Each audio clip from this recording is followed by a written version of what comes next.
good evening. I'm here to talk about first, not that kind of first, that would be repulsive. To talk about my first concert of Iron Maiden. Back in the dim and distant past in 1988, at a little thing called the Monsters of Rock, Castle Donington, August the 20th, 1988. Now, for your youngsters out there, it used to be called the Monsters of Rock. It's now called Download. It's over several days. Back in the day, they used to pack it in one big day. So we had like things like Halloween, Guns N' Roses, Megadeth, Dave Lee Roth, Kiss, and then headlining was Iron Maiden. This was the year I really became an Iron Maiden fan. I was a casual fan before with Power Slave and back in the past Number of the Beast. Because I was younger, I couldn't go to concerts. But I was a strapping 20-year-old, and so I really got into Iron Maiden during the 1988 era. Seventh Son of the Seventh Son album. That's where I first got into them, and this was my first concert. I had a friend called Nick and his brother. I think his name was Steve. I'm 100% sure, I don't remember his name. Who had connections in the industry, so he kind of got us free passes, so we're able to go to the back of the stage and look at all these famous rockers and that sort of thing. I think I saw Lemmy with a lady called Samantha Fox. For British folks, you'll know who Samantha Fox is. For my American cousins or foreign cousins, you will not have no idea. Let's not go into that for various reasons. Anyway, so 1988 was my first concert at the Monsters of Rock, Castle Donington. This is a t-shirt, like a replica. I do not have the original. I guarantee it would not fit me anymore. Anyway, so basically picture the scene, 100,000 people in the stadium. We think we got there after Guns N' Roses had finished. Let's not go into what happened during the Guns N' Roses set just yet. But it put a damper on the whole day, to be honest with you, but we had no idea what happened. So we were in there basically waiting for sort of Dave Lee Roth, sort of Kiss, who are excellent. These are good bands. But we were waiting for the main show that I made on the Seventh Son tour. And then Bruce started singing Seven Deadly Sins and the lights went down and the show kicked off and it was amazing. However, during the first section of it, I was slightly scared.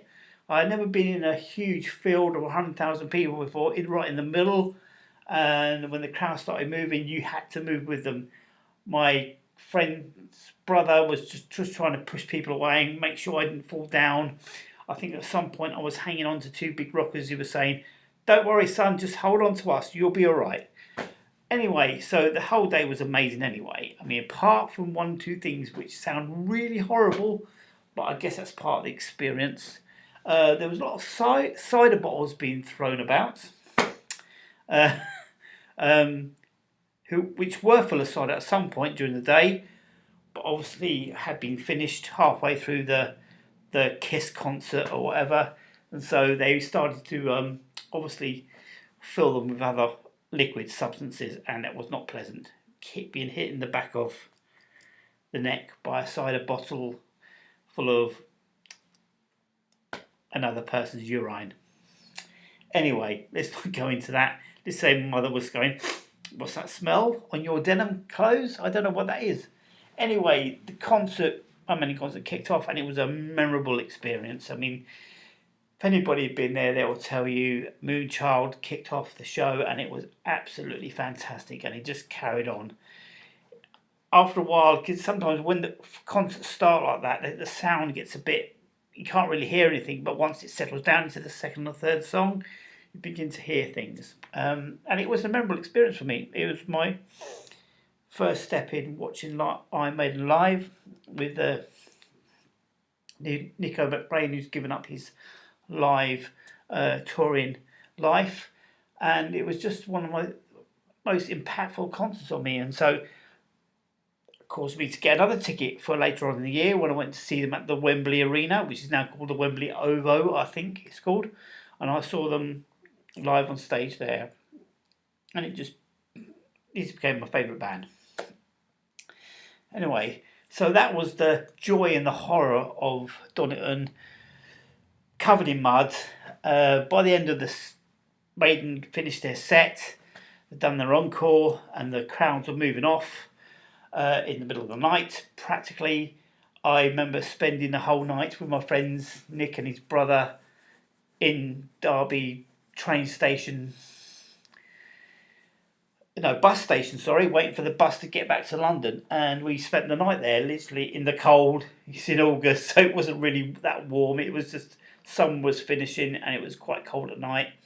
Yeah, so we spent the night sleeping on the benches in a bus station in the middle of the countryside, waiting for the bus to London to come pick us up the next day.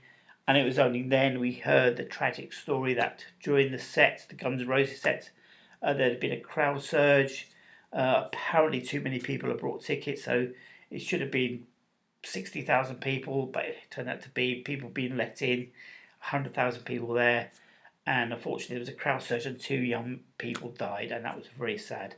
In fact, it put a dampener on Iron Maiden's gig, who thought that is the best gig we've ever done. And then they got off stage and they found out what it was.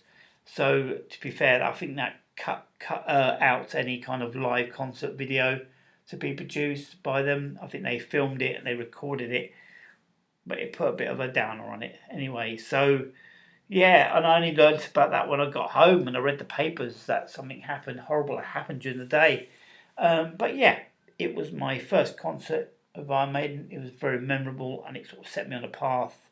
I haven't seen them enough in my life. Various circumstances in my life has prevented me from seeing them, sort of thing. I miss so many great tours, but I'm trying to catch up while I have them still with us. So it's like could be 3, 4 years or 5 years before they said, okay, that's it, we're retired fully. And obviously Nico's retired already from the live side of things, but I'm thinking he'll be still in the studio if they do another album, please.